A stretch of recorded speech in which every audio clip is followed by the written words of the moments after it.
હિન્દુ ધર્મમાં અષાઢી મહિનાની શુક્લ પક્ષની દ્વિતીય તિથિ એટલે કે અષાઢી બીજનું આધ્યાત્મિક, ધાર્મિક અને જ્યોતિષશાસ્ત્રની દ્રષ્ટિએ વિશિષ્ટ મહત્વ રહેલું છે.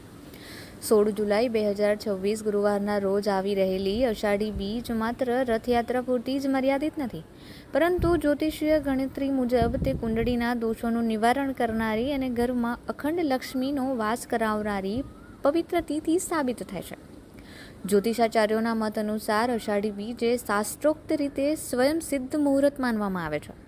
આ દિવસે બ્રહ્માંડમાંથી સકારાત્મક ઉર્જાનો પ્રવાહ અતિ તીવ્ર હોય છે, જેના કારણે કોઈ પણ શુભ કાર્ય માટે વિશેષ મુહૂર્ત જોવાની આવશ્યકતા રહેતી જ નથી. નવું વાહન ખરીદવું, સોના ચાંદી કે કિંમતી ઘરેણાંની ખરીદી, નવા સ્માર્ટફોન કે ઇલેક્ટ્રોનિક ઉપકરણો લેવા અથવા તો નવા વ્યવસાયની શરૂઆત કરવા માટે આ દિવસ સર્વોત્તમ ફળદાયી નીવડે છે. ખાસ કરીને અષાઢી બીજના શુભ દિવસે જો નવા મકાનમાં ગૃહ પ્રવેશ કરવામાં આવે તો તે ઘરમાં કાયમી સુખ, શાંતિ અને સમૃદ્ધિ પ્રદાન કરે છે. જય માતાજી, જય શ્રી કૃષ્ણ.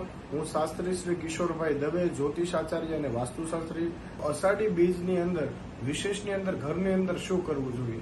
જો પેલા પ્રથમ તો ભગવાન અષાઢી જે બીજ છે એ ભગવાન જગન્નાથની રથયાત્રા નીકળે. આખા નગરમાં ભગવાન જગન્નાથ, બલરામ અને સુભદ્રાજી એ નગર ચર્ચાએ નીકળે, તો શક્ય બને તો એમના દર્શન કરવા જોઈએ.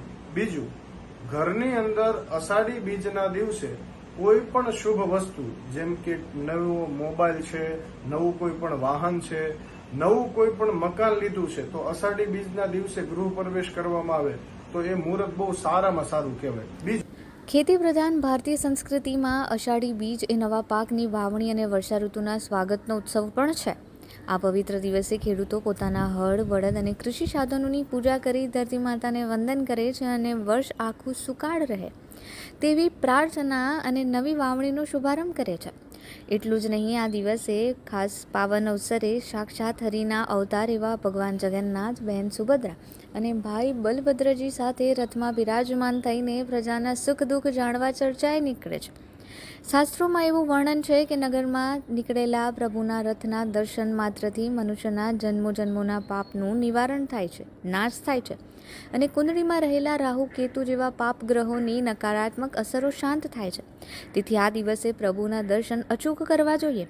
એટલું જ નહીં, આ દિવસે મા લક્ષ્મીની વિશેષ કૃપા મેળવવા માટે સાંજે 7 વાગ્યે ખીરનો પ્રસાદ કરવાની પણ સૂચન જ્યોતિષીઓ દ્વારા આપવામાં આવતું હોય છે. બીજું કે ઘરની અંદર જેટલું પણ બને એટલું સાત્વિકતાનું પાલન કરવું જોઈએ, કેમ કે મોટામાં મોટી બીજ એ અષાઢી બીજ છે અને અષાઢી બીજના દિવસે લક્ષ્મીજીની વિશેષ કૃપા મેળવવા માટે સાંજે 7 વાગે ખીરનો પ્રસાદ કરવો અને ખીરનો પ્રસાદ બનાવી મા લક્ષ્મી માને ઘરના મંદિરમાં ભોગ લગાવવો. શક્ય બને તો એક નાનું એવું ધૂપિયું આવે, એ ધૂપિયાની અંદર એક છાણું, થોડુંક એવું ગાયનું ઘી અને 16 આહુતિ ઓમ મહાલક્ષ્મીએ નમઃ મંત્રનો જાપ કરી ઓમ મહાલક્ષ્મીએ નમઃ સ્વાહા આ મંત્ર બોલી અને 16 આહુતિ ખીરની આપવી અને ત્યારબાદ ઓમ નમો ભગવતે વાસુદેવાય મંત્રની એક માળા કરવી.